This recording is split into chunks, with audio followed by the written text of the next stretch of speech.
que me hace. Ah, ok, ok. Bueno, esperamos unos breves minutos.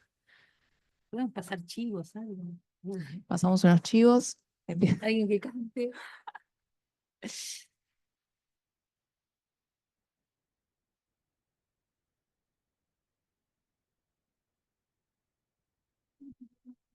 Cuánta gente joven. Oh, el recambio. El desplazamiento generacional, afortunadamente. Sí, ¿no? Está bueno.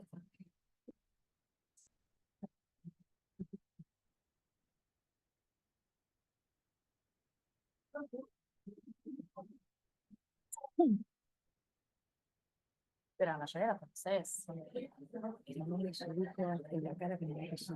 Ah, ok. Tengo un problema. En serio. En la parte de programas, región 3, la de CCI, bueno, las chicas de tratamiento. Sí. Ah. Estamos. Bueno, ahora sí, vamos a dar inicio a esta actividad, a este segundo panel. Agradecemos a todas, todos y todes por acercarse, ¿sí? a este salón Nunca Más del anexo del Senado, que agradecemos nuevamente que nos hayan prestado su espacio. Hace calor, así que bueno, van a ver que va a ir corriendo una brisa muy, muy leve de los ventiladores, pero bueno, les agradecemos que puedan sumarse, les agradecemos también a quienes se suman y nos acompañan vía Zoom.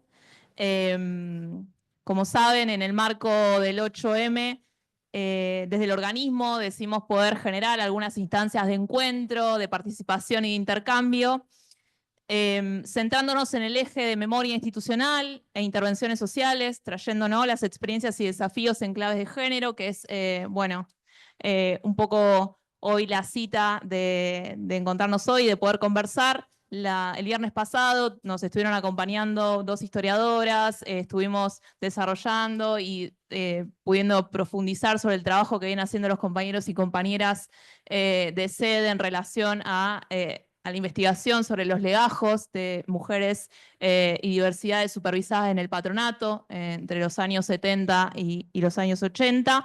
Pero bueno, nos parecía que esta instancia nos tenía que encontrar para poder hablar y poder profundizar acerca de nuestro presente, un presente bastante desafiante y que para eso nos acompañan acá Anatilde Senatore, magíster en trabajo social, conocida por todas y todos aquí. Ella desempeña tareas en el patronato de hace 27 años, habiendo transitado diversos espacios y ámbitos al interior del organismo.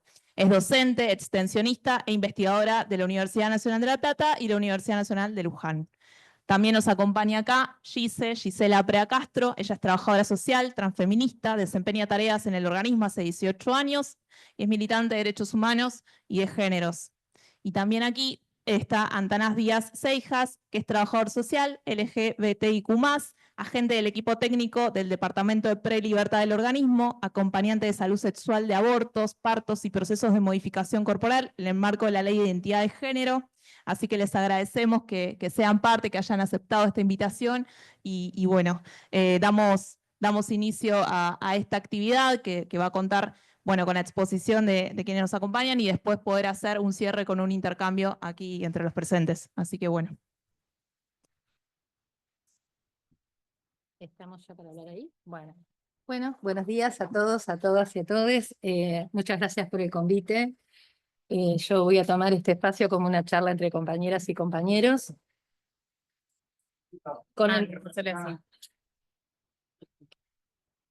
Ahí, espera.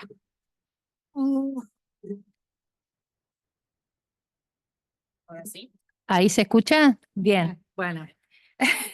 Bueno, les decía, primero agradecer el convite y luego decirles que voy a tomar este espacio como un espacio, como si estuviéramos tomando mate y charlando entre compañeras y compañeros, porque así no me hago cargo de que estoy acá para contar la historia, lo cual te coloca en un lugar ya complicado. Pensé mucho qué compartir, ay, suena fuerte, qué compartir en este espacio. y me fui primero al nombre del encuentro, experiencias y desafíos en el marco de la memoria institucional, intervenciones sociales, experiencias y desafíos en clave de género. Lo primero que quiero compartir con ustedes es que en los primeros 50 años de trayectoria institucional, el organismo estuvo dirigido por varones. Y a partir del siglo XX tuvimos 2 direcciones mujeres. Y desde esta última gestión empezamos a conmemorar el Día de la Mujer. Pueden ser lentos, pero me parece que hay avances que son progresivos y que nos toca sostenerlo. Traigo esto no solo porque estas fechas nos conmemoran, nos obligan a hablar y a reconocer los rasgos del patriarcado, sino porque el patronato surge fundamentalmente porque existe la cárcel, y tengo para mí que la cárcel es un asunto de mujeres, que somos, pese a que la mayoría de las personas privadas de libertad son varones, quienes sostenemos la ficción de que el sistema carcelario funciona, somos las mujeres desarrollando tareas de cuidado. Somos las mujeres en las visitas, somos las mujeres llevando alimentos, somos las mujeres gestionando libertades, somos las mujeres acompañando, recibiendo, somos en general las mujeres e identidades feminizadas quienes sostenemos en gran medida la ficción de que el sistema funciona. Digo ficción porque todavía falta muchísimo más para que realmente podamos decir que el sistema funcione. Con respecto a las distintas experiencias a lo largo de estos años, yo voy a tomar desde los 80 en adelante, si bien en la Ley de Ejecución Penal, y me anoté el número, las 5.619 data del año 50, voy a tomar, porque es lo que conozco más, la experiencia desde los años 80. El patronato estaba destinado a trabajar solo con población postpenitenciaria. Y eso implicaba una configuración particular de la población y por lo tanto marcaba una demanda específica al organismo que tenía que ver con acompañar esos procesos de reintegración donde la población no era tan numerosa proporcionalmente como es en estos días y donde la configuración de la población era muy distinta.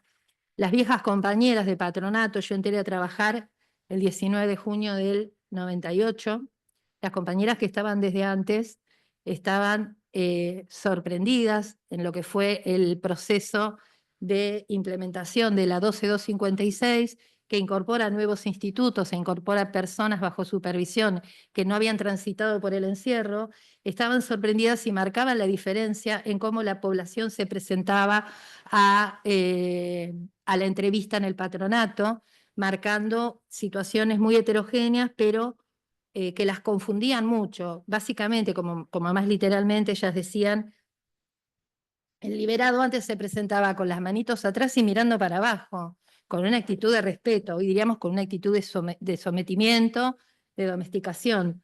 En cambio, cuando empieza a funcionar, a implementarse las medidas alternativas, esas medidas alternativas alcanzaron prioritariamente a los sectores medios.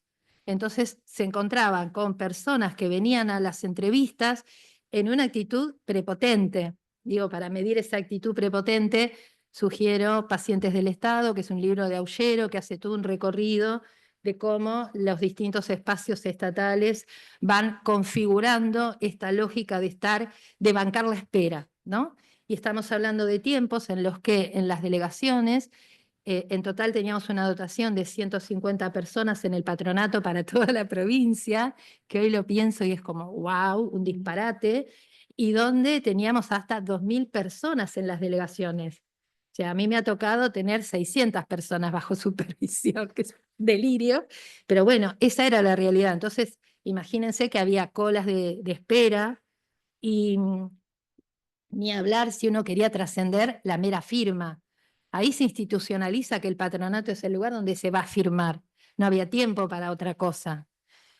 Y acá quiero detenerme en este cambio de época para marcar que no solo el trabajo social, sino todas las profesiones se ven interpeladas periódicamente por los cambios de la dinámica social, que eso es algo que excede la lógica que puede tener cada organización o cada institución. En esa dinámica social es que aparecen nuevas demandas y en este caso el Estado debe refuncionalizar y reacomodar las respuestas que da a esas demandas. Esto que nos pasa en Patronato de Liberados claramente fue un cambio de época donde el mundo empieza a reconocer que la pena privativa de libertad no estaba dando las respuestas que se necesitaban y por el contrario resultaba altamente iatrogénica, y algunas medidas alternativas como la suspensión de juicio a prueba, que en otros países se venían implementando desde hacía décadas, empiezan a llegar a nuestro país. En ese sentido, hubo un cambio de lógica y hubo un reacomodamiento, pero cuando uno está en el cotidiano no entiende esa lógica. Lo que sabe es que hasta ayer solamente se presentaban personas que habían pasado por el contexto de encierro y de golpe ahora se presenta un médico, un abogado, un escribano porque tuvieron un accidente de tránsito, porque les metieron o gestionaron mal un registro de conducir o por distintas razones, y vienen con una demanda, un nivel de demanda de la calidad de las respuestas que no estábamos preparadas para recibir. No entendíamos por qué ese cambio. Entonces aparecía como, bueno, o son muy demandantes, o no son respetuosos, o no se bancan la espera. Bueno, ese cambio nos desacomodó bastante, pero me parece importante situar que ese cambio es un cambio constante y permanente y que hoy estamos en situación de nuevos cambios. Y quería tomar para eso uno de los tipos de transgresiones que vienen creciendo últimamente y que vienen reconfigurándose últimamente, y hablo específicamente del narcomenudeo. Cuando la ley de drogas se provincializó y empezaron a aparecer las primeras mujeres acusadas por ese delito, esas mujeres estaban detenidas en Magdalena, porque su delito era homologable a los delitos contra las niñeces, lo que en la jerga se denomina infanto. Cuando uno preguntaba por qué esa situación, por qué esa caracterización, lo que respondían las compañeras privadas de libertad, que decían, acá no las queremos, es porque estas doñas vendían merca en el barrio y eso hacía que los pibes se expusieran al riesgo para comprar cualquier tipo de mercancía. Entonces, eran homologadas a las infanto, eran un grupo reducido y se mantenían en una sola unidad. Con el tiempo fue creciendo el narcomenudeo como una estrategia de sobrevivencia. Hay estudios al respecto que indican que las mujeres que realizan estas actividades durante al menos una década y media, tenían un determinado perfil. Se trataba siempre de doñas, mujeres de más de 40 años o 30 y pico para arriba, que tenían hijes que realizaban las tareas de cuidado al mismo tiempo que la venta en sus domicilios. Y la venta no era en el marco del consumo, sino que era en el marco de una estrategia de sobrevivencia. Esto sucedió durante muchos años, al punto es que hoy hay una creencia, diría naturalizada o por lo menos extendida, que sostiene que las mujeres privadas de su libertad, la mayoría está por narcomenudeo. Y eso lo que nos dice es que no hay estudios actuales que analicen las razones por las cuales hoy se encuentran privadas de libertad. Esas razones hoy se han modificado, ya la estadística no habla de un enorme porcentaje de narcomenudeo y en muchos casos cuando se habla del narcomenudeo son pibas mucho más jóvenes que están además implicadas en consumo. Y eso nos interpela en cuanto a la respuesta que damos.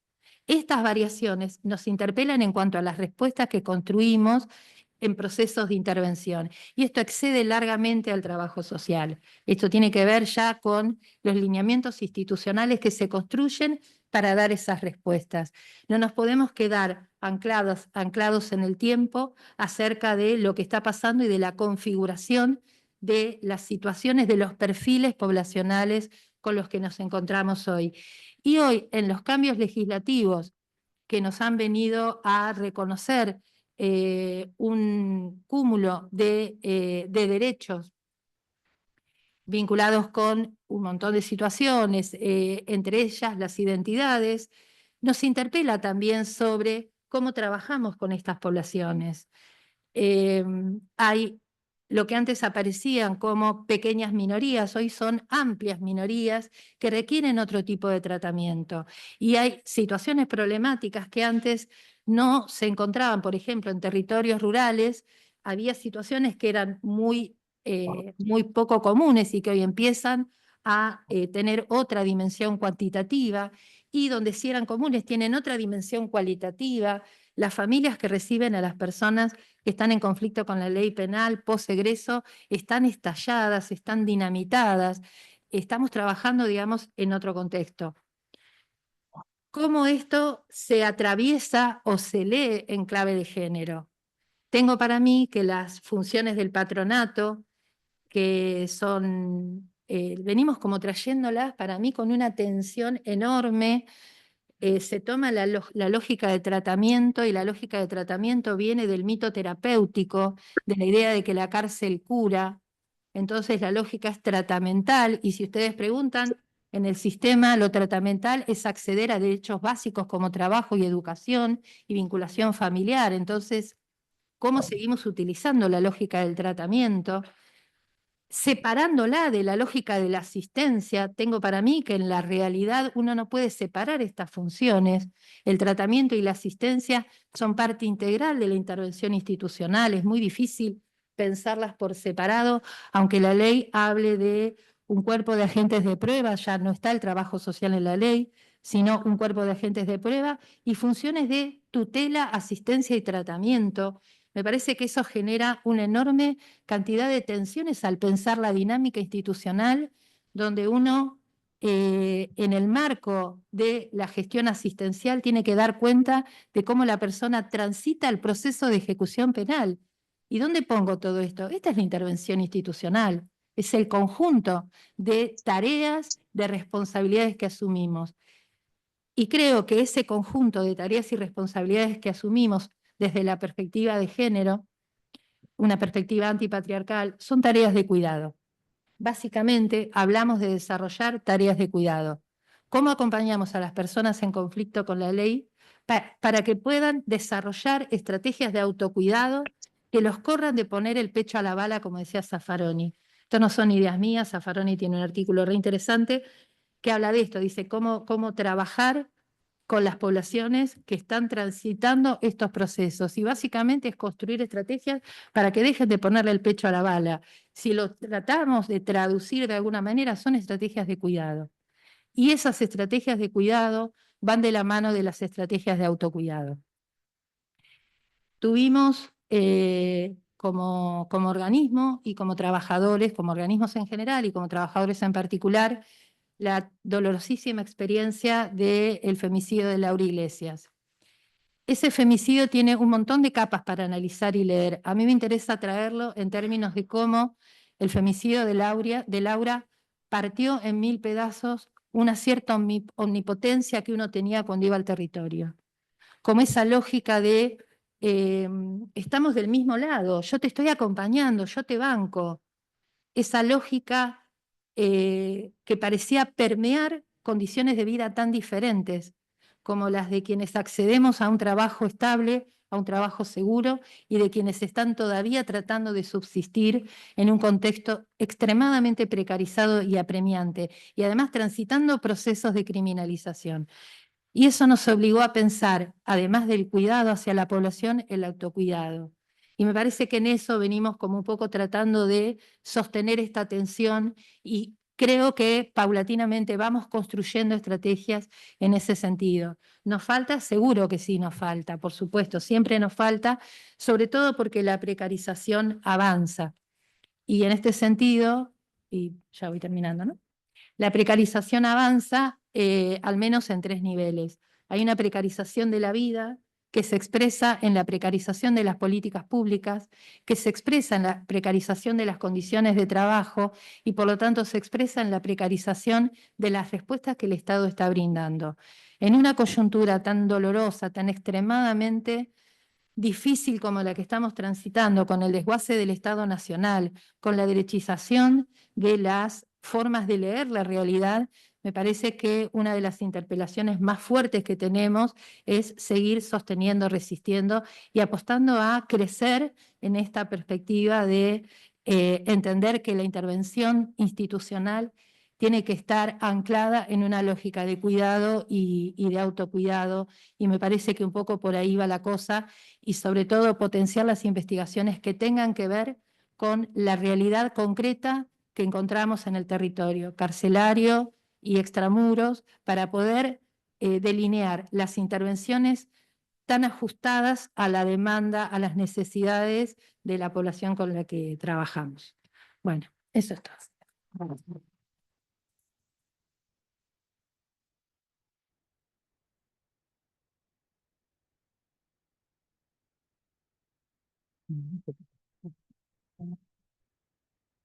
Bueno, ¿ahí se escucha? Ahí. Listo. Capaz Un que poquito más, cerca. ahí. Ahí acércate. Ahí.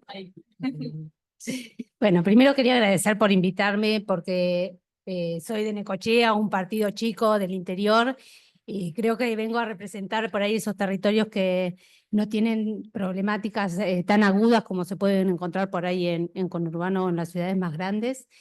Y también saludar a mis compañeras de Necochea que me deben estar mirando y mandarles un abrazo enorme y toda la solidaridad a las compañeras de Bahía Blanca.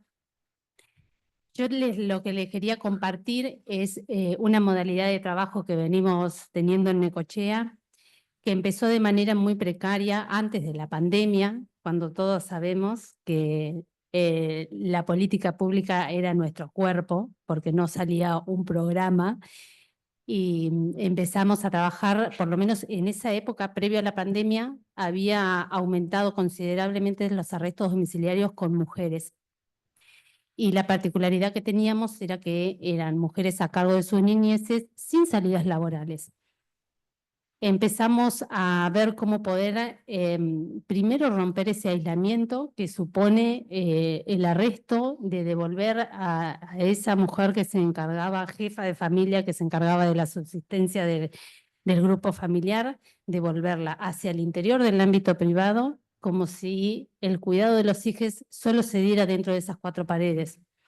Entonces nos encontrábamos con cómo hacemos las salidas para que vayan a la escuela, salud y demás. Pero no solo de esas niñeces, sino sabemos que las mujeres también cuidamos a otras personas, muchas veces hasta las parejas. Entonces se nos presentaban otro tipo de situaciones y convergían un montón de situaciones que en las situaciones de entrevista en el domicilio eran a veces, no se podían abordar, porque las entrevistas en profundidad, cuando están las niñeces presentes, cuando están las parejas presentes, no es lo mismo que cuando tenés un espacio de intimidad por ahí en la oficina, que vos podés generar ese espacio. Entonces empezamos con un tallercito que se llamaba Sacar la Voz. Y en ese tallercito logramos que algunas mujeres, porque era para mujeres y diversidades, a las diversidades no les permitieron salir a ese taller. Empezamos con algunas actividades como disparadores y me empecé a dar cuenta que entre ellas se empezaban a cuidar entre ellas. Se esperaban cuando bajaban del colectivo, se esperaban, ¿qué pasó con tu hijo? ¿Qué pasó con el otro? ¿Te falta esto? Yo te lo llevo al otro taller. Y yo digo, está buenísimo que se pueda romper el aislamiento en un espacio, pero seguíamos estando en un espacio cerrado. Yo todos los años, yo soy militante, como le pedí que me nombrara, y digo, cuando se hacen las actividades en la calle, yo participo de ahí. Entonces puedo invitar a mis compañeros militantes de otros organismos a que vengan al taller para que conozcan su realidad, tejemos redes también, porque también están en el territorio, y a su vez las chicas pueden conocer otras voces y que sean escuchadas. Y ahí empezamos con esto de sacar la voz. Después encontré un compañero en un programa de Barrio Cultura del municipio, en donde tuvimos la idea de hacer un taller de escritura itinerante. Entonces, cada vez que hacíamos las visitas domiciliarias, llevamos una consigna y después tenía más o menos una semana donde la podían desarrollar. Había un acompañamiento para desarrollar esa consigna.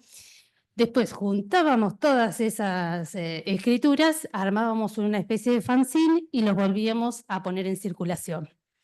Y ahí empezamos a darnos cuenta que se empezaban a conectar realidades que aparentemente no tenían en conexión. Pibas jóvenes que conectaban con experiencias de varones que tenían otra realidad. De hecho, tuvimos hasta un muchacho por lesa humanidad participando de esos textos. Fue una experiencia, pero que no la voy a abordar acá porque estamos hablando de mujeres. Pero fue muy interesante. Después, en eso yo quiero, ahora que les traje unos audios, yo todos los años, en esto de poder llevar la voz, porque yo notaba que digo, bueno, yo voy a un montón de lados y estoy hablando por ellas, entonces no estoy habilitando esas voces. Entonces, bueno, se me ocurrió lo de llevar los audios y todos los 8M, los 3J, llevo audios que de ellas mismas, de las personas que están en arresto, que comenten a otras mujeres y a otras diversidades que están en la plaza, que conozcan sus realidades y también que les hagan saber cuál es su realidad. Y bueno, y de ahí van surgiendo, así que si podemos pasar el videíto.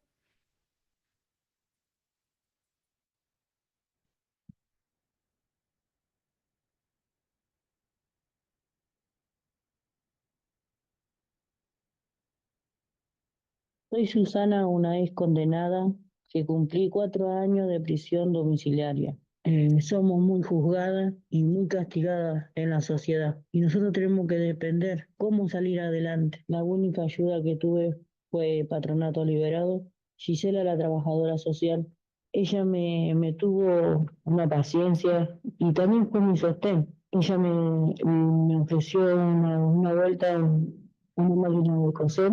Ahí donde me puse con una salida laboral para mí también, puse todo de mí, a andar con tutoriales y aprender día a día un poquito para hacer cosas, manualidades, contera y retazo. Siempre digo que las mujeres que están en un arresto domiciliario y con chicos a cargo es muy difícil, pero bueno, hay que salir a flote.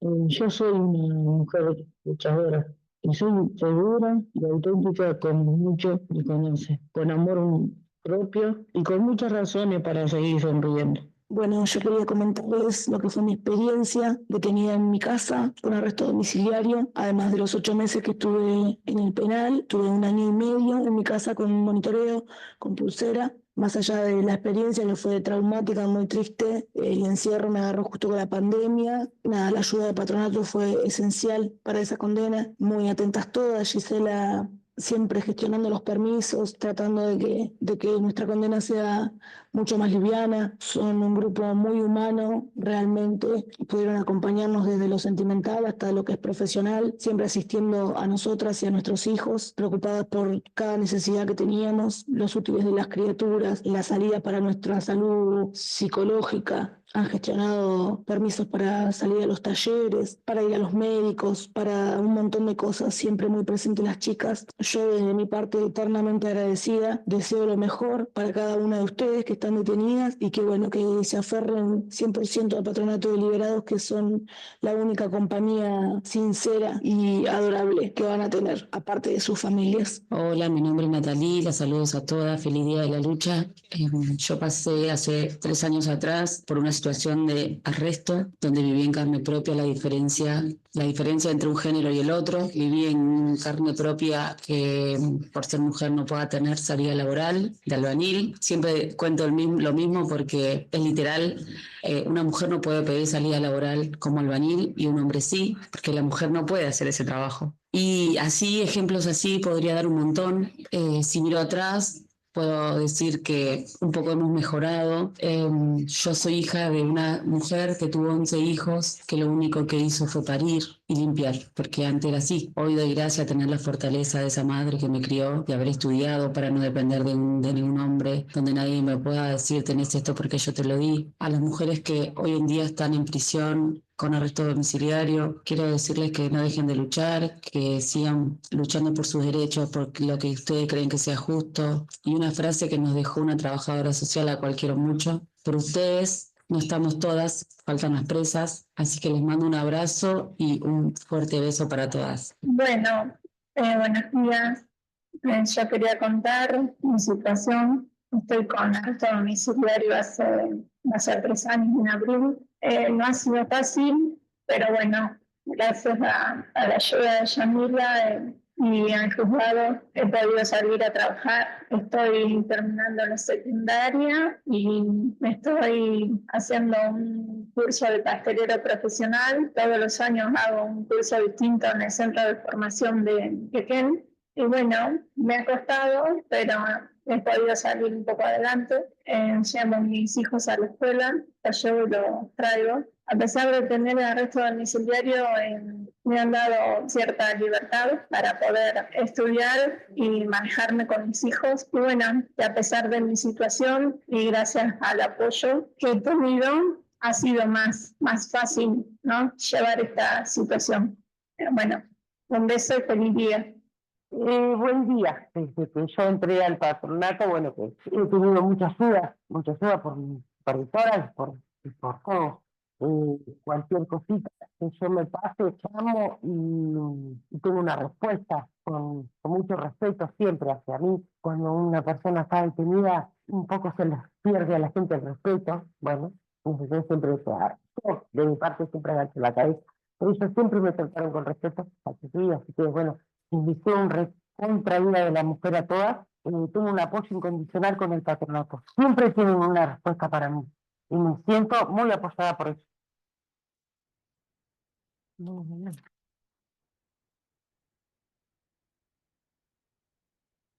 Para llegar a estos audios hay mucho laburo detrás, mucho, porque hay algunas de ellas que son de esta experiencia de los primeros talleres y que pasaron la pandemia, donde habíamos armado un grupo de WhatsApp y que ese era empezó como un espacio de circular información y terminó siendo un espacio de contención. Pasaron muchas cosas, muchos enojos, y que hoy puedan ver otras cosas, y que hoy una de las chicas hablaba de su mamá, y para mí eso hoy me había movilizado un montón porque trabajamos mucho con Natalie. Ella siempre decía, yo estoy presa por amor. La otra chica que también está en el audio decía, vos estás presa, amiga, por vender droga. Entonces, desarmar todo ese romanticismo y todas esas intersecciones que entrecruzan el delito y de cómo llegamos a esto es importantísimo. Y que hoy ni siquiera habló de la persona que la llevó a estar detenida. Hoy pudo valorizar a su mamá, a la experiencia que le dio y el poder independizarse. Es un montón. Es un montón. Después de esos talleres, una vez que empezás a llevar la voz y qué sé yo, me invitaron al Consejo Deliberante. No me han vuelto a invitar, debo decirlo. Pero fui con Susana, que ahí nos veíamos, y con Natalie. Y estuvo muy lindo porque ellas le contaron sus historias y todas muy conmovidas, las concejalas. Y Natalie en un momento les dice, yo les comparto mi historia, no para que empaticen conmigo, para que hagan algo. Estuvo hermoso. Susana, que era la señora que veían cosiendo, ella ya terminó hace 2 años, sigue formándose porque ella quiere ser diseñadora y tiene todos los cursos de costuras, y todos los años me manda la foto que es abanderada. Y para ella es enorme. Y es lo que ella quería hacer, y seguimos estando como organismo una vez que ella terminó su condena. Yo creo que la intervención profesional, más allá de los recursos en sí, que son fundamentales y que son un acompañamiento enorme, pero el principal acompañamiento somos nosotras y podemos hacer la diferencia entre perpetuar políticas de crueldad o prácticas de crueldad y entre generar un puente real para poder llegar a cosas reales. Por ahí no son tan grandes, pero son grupos de mujeres que hoy han terminado y hoy siguen teniendo sus lazos de solidaridad con otras vecinas que también están en su situación, pero que ellas ya tienen experiencia y están acompañando a esas vecinas que en su momento las acompañaron a ellas. Para mí es importante que la voz no solo llegue, usar la nuestra como trabajadoras, porque si no también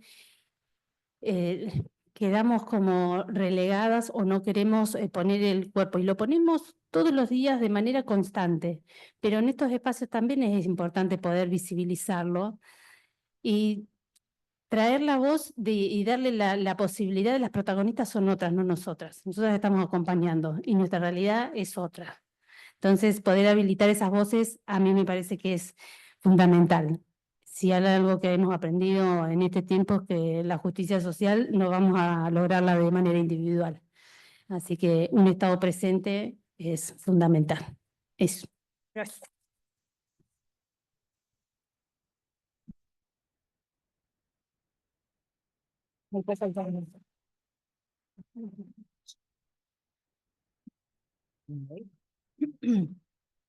Bueno, qué difícil arrancar después de semejantes ponencias. Quiero decir que tuve el privilegio de participar en uno de esos talleres en Necochea, vengo de ahí, hace un mes que estoy acá en sede y fueron fundantes en mí y en mi manera de ver el trabajo social.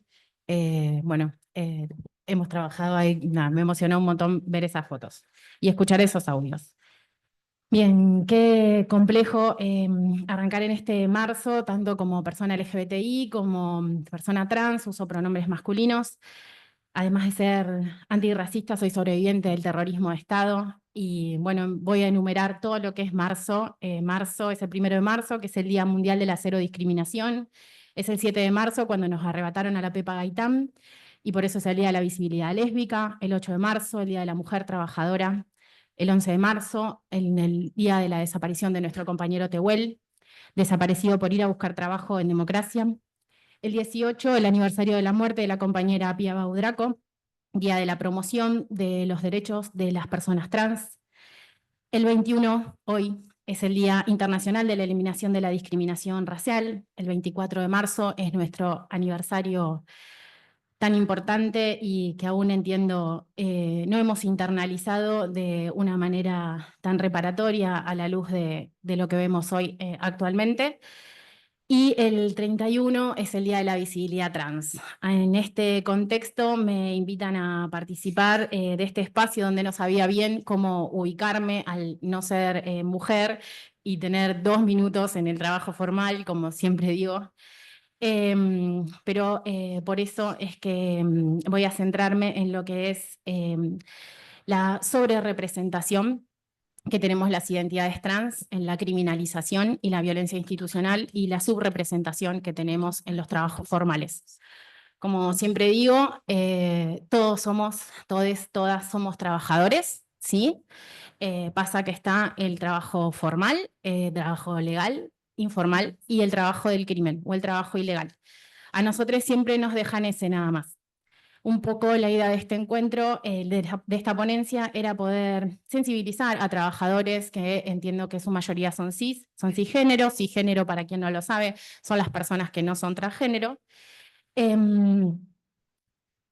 A los fines de buscar una reparación, entendiendo siempre que ir por los últimos siempre es en beneficio de toda la sociedad, ¿sí? Como se demostró con la reparación histórica hacia las personas sobrevivientes del terrorismo de Estado. La idea es poner al cupo laboral trans como en esos fines, ¿sí? Una de las cuestiones que me parece importante, al no ser ni mujer ni tener 2 minutos de trabajadora, es traer la voz de las compañeras trans, como es algo importante, como hablábamos recién con Gisela. Y por eso la voz de Lara Bertolini en un video muy informal que en un documental que le hacen unos compañeros para que puedan muy simplemente y de manera accesible comprender, comprender el costo social que tiene abrazar nuestra identidad de manera visible.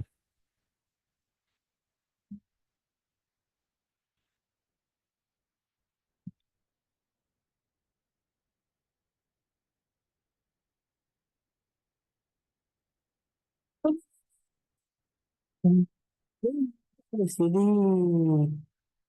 abrazar mi identidad. Yo trabajaba en un banco, apenas en el banco se enteraron e hicieron una tramoya, un ardid para echarme, y lo lograron. No con lo cual desistí, seguí buscando trabajo, trabajé en call centers, pero después me terminaron echando por el hecho de ser personas trans, porque había otras personas que no toleraban nuestra presencia ni existencia. Al poco tiempo terminé trabajando en un boliche como relaciones públicas. Trabajé durante 2 años hasta que por estos edictos policiales, estas formas de persecución que tenía el Estado, las fuerzas de seguridad podían ingresar a cualquier lugar donde yo esté y arrestarme, porque éramos seres delincuenciales. Seres delincuenciales avalados por un mecanismo del Estado que era un edicto policial. Esto a mí me llevó y me expulsó directamente a la calle. No conocía yo esa era la prostitución, no sabía lo que era la prostitución, hasta que un día, después de estar comiendo 3 meses arroz con limón y no poder pagar las cuentas, decidí pararme en una esquina y ahí empecé a entender que la sociedad, su expulsión, el conocimiento de mi identidad y obviamente la imagen negativa social que estaba conformada por la estructura cultural, me hizo que esté yo parado en una esquina durante 15 años.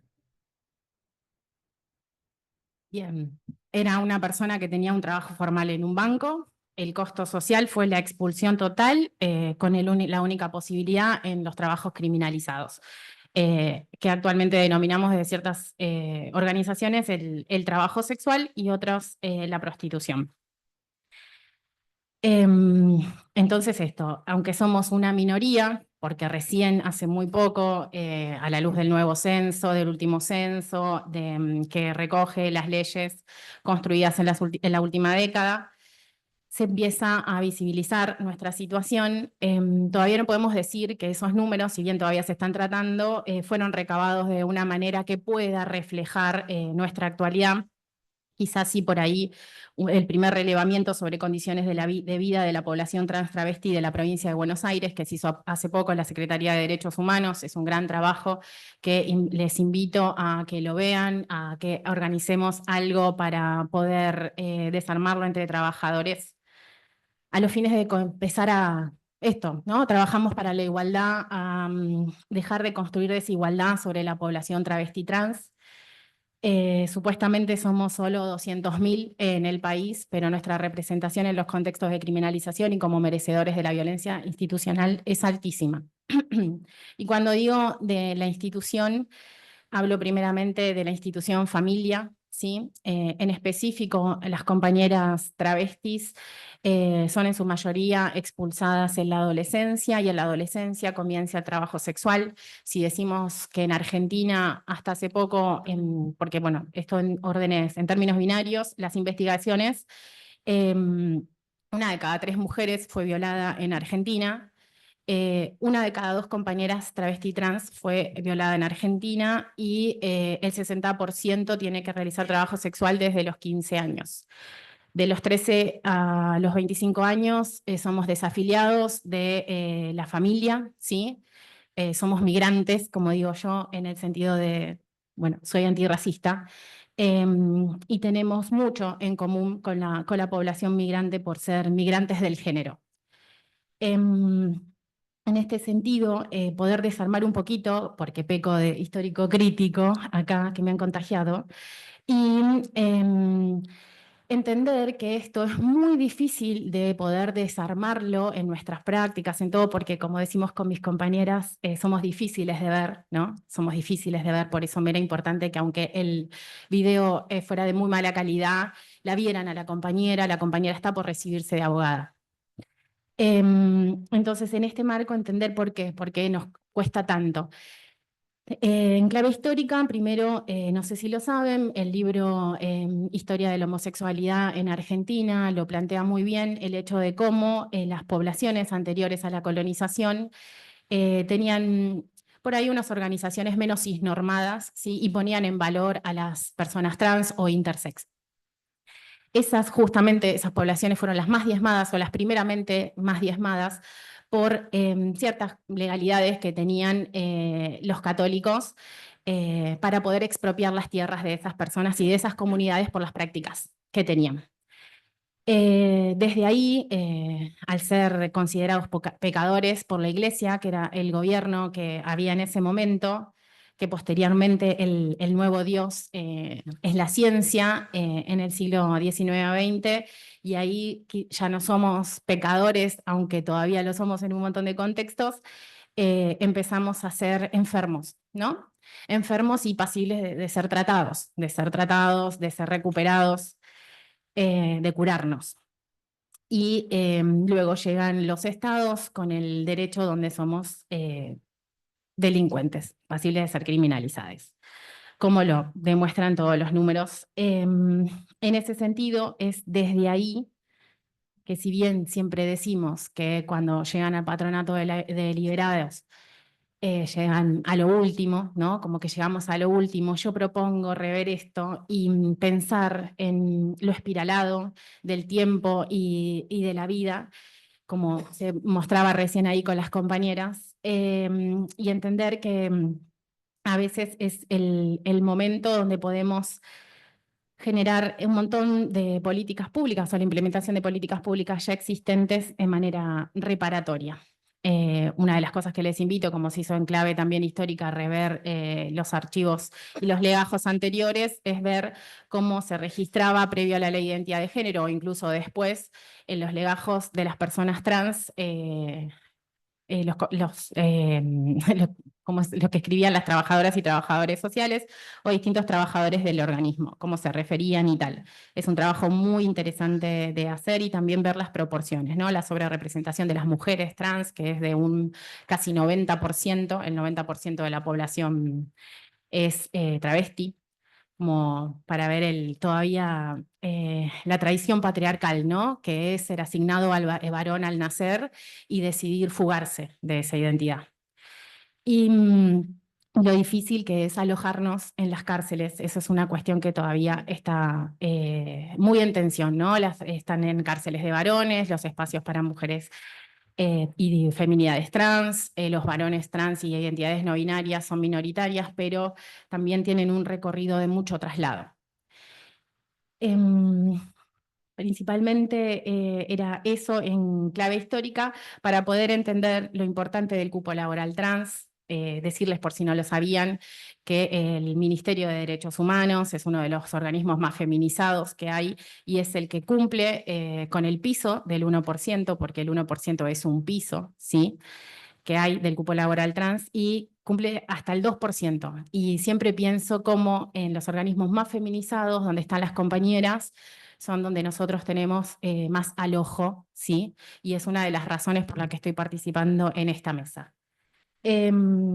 Bueno, eso, pensar, les invito a construir juntas, si quieren, capacitaciones sensibilizadoras para poder estar reflejando la nueva normativa que tenemos en todas nuestras prácticas como trabajadores, tanto para las personas que están cumpliendo con sus reglas de conducta, que están cumplidas ya, o como para posibles trabajadores del organismo.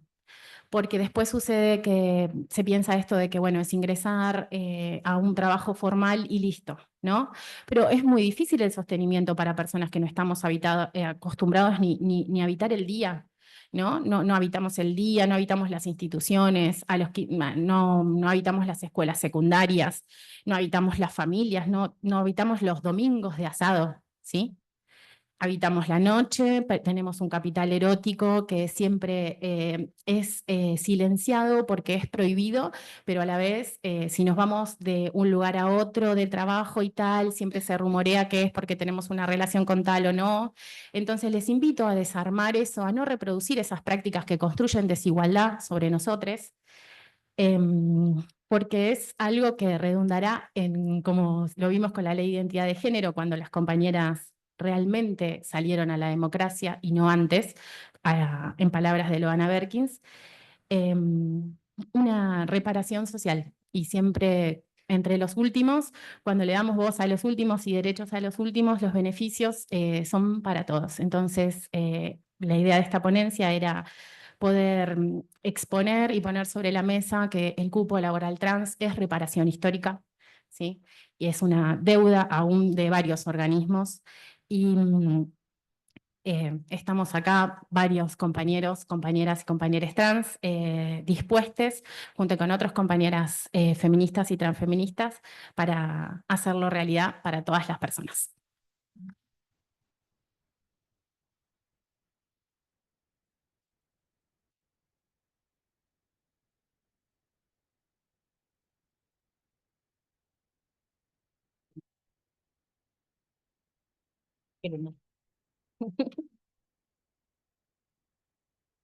Bueno, muchas gracias. La verdad que 3 intervenciones muy potentes. Bueno, Natir le hacía un comentario al inicio como haciendo referencia a quienes estamos acá presentes del trasvasamiento generacional de las bases que construyen a esta institución, a este organismo, que son el piso, ¿no? De lo posible, pero que por supuesto, y con la invitación que hacen acá, tiene que ser, bueno, la invitación a potenciarlo y a poder generar el organismo que nos merecemos, que merecen las pibas que estaban hablando y que fueron también muy, muy emocionantes. La verdad, lo había escuchado antes de la actividad, de que inicie la actividad, igual fue como medio inevitable que no movilice, digamos. Pero bueno, no sé si pensábamos como esta instancia poder abrirla también, porque surgieron varias cosas ricas, digamos, que nos invita a poder pensar colectivamente. No sé si alguna quería sumarse a compartir algo. Ahí hubo un comentario que surgió en el Zoom de una psicóloga, pero bueno, agradeciendo las intervenciones y felicitándoles. Eh,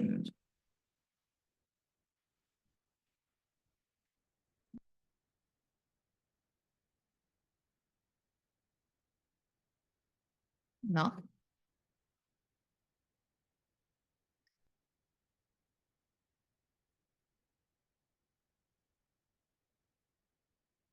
Bueno, si no hay intervenciones, no hay aportes, como mencionaban, estamos en el mes de la memoria, de la lucha.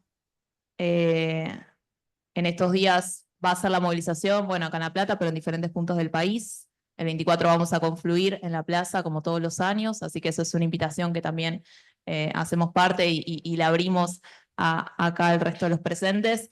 Y que por sobre todas las cosas también es una invitación, bueno, no bajar los brazos en esta época que gobierna la crueldad. Sabemos que la salida es en comunidad, es seguir construyendo estos espacios de encuentro. No me había puesto a pensar que es real que para nosotros la fecha del 8 es como es una invitación y es una convocatoria a poder generar estas instancias. Y bueno, y a pensar las continuidades también que quedan, que por supuesto son muchas acá sobre la mesa. Pero bueno, nos seguiremos encontrando. Está Tamara, bien. Genial. Sí, no sé si puede conectarse. Ahí, Tamara, te escuchamos. Hola, buen día. Primero que nada, quiero agradecer a la compañera por alzar la voz por nosotras. Soy una mujer trans. Estoy haciendo uso del beneficio del cupo laboral trans hace 3 años y medio aproximadamente. Trabajo como administrativa en patronatos deliberados. Yo, en consecuencia a lo laboral, nunca tuve un conflicto con mis compañeras, siempre fui bien aceptada y demás, pero no por eso hay que negar y obviar la situación de muchas compañeras. La lucha de nosotras es constante y sonante, siempre lo digo, y la realidad es que no todas tuvieron y tienen la suerte que tuve yo de conocer a gente maravillosa que me acobijó, que me abrazó, me enseñó, me instruyó al poder laboral, que es algo maravilloso, porque no solamente es decir, tengo un trabajo y ya está, tenés un montón de accesos y beneficios para vos, para tu salud, como un acceso a la salud digna, no al maltrato laboral y sobre todas las cosas podés decir, hoy tengo el dinero para poder alquilar y no estar parándome en una zona, en una esquina, en una ruta, ni siquiera ejerciendo la prostitución. Así que gracias, compa, por esas palabras maravillosas y bueno, me fue imposible no emocionarme.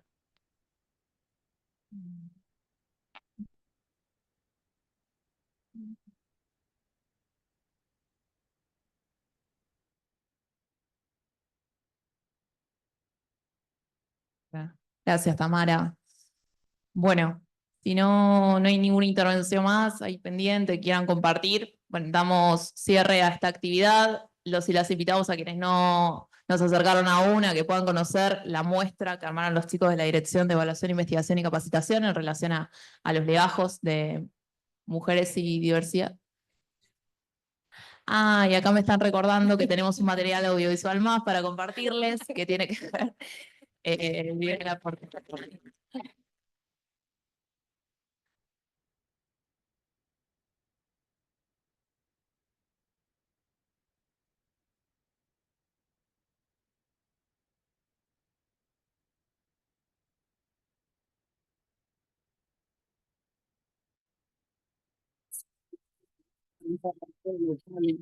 Puedo ser tu gran amiga, incluso tu compañera de vida. Yo puedo ser tu gran aliada, la que aconseja y la que apaña. Yo puedo ser cualquiera de todos, depende de cómo tú me puedas tener y ser la que obedece, porque mi cuerpo me pertenece. Yo decido de mi tiempo que no quiero y donde quiero. Independiente, yo nací, independiente, decidí. Yo no camino detrás de ti, yo camino de la par. Soy un día, no me vas a gritar. No me vas a someter, no me vas a golpear, no me vas a denigrar, no me vas a obligar, no me vas a silenciar, no me vas a engañar. No sin mi Señor te viente, mujer fuerte y siempre independiente, valiente, no pasiva, no oprimida, mujer digna, que viva, emancipada, no autonomía, y patriarca y alegría.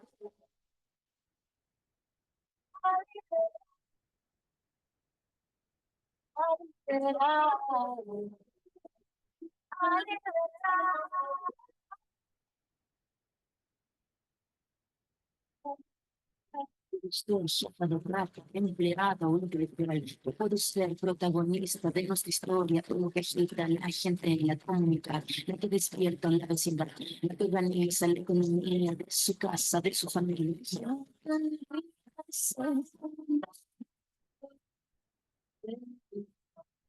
De romper las cadenas,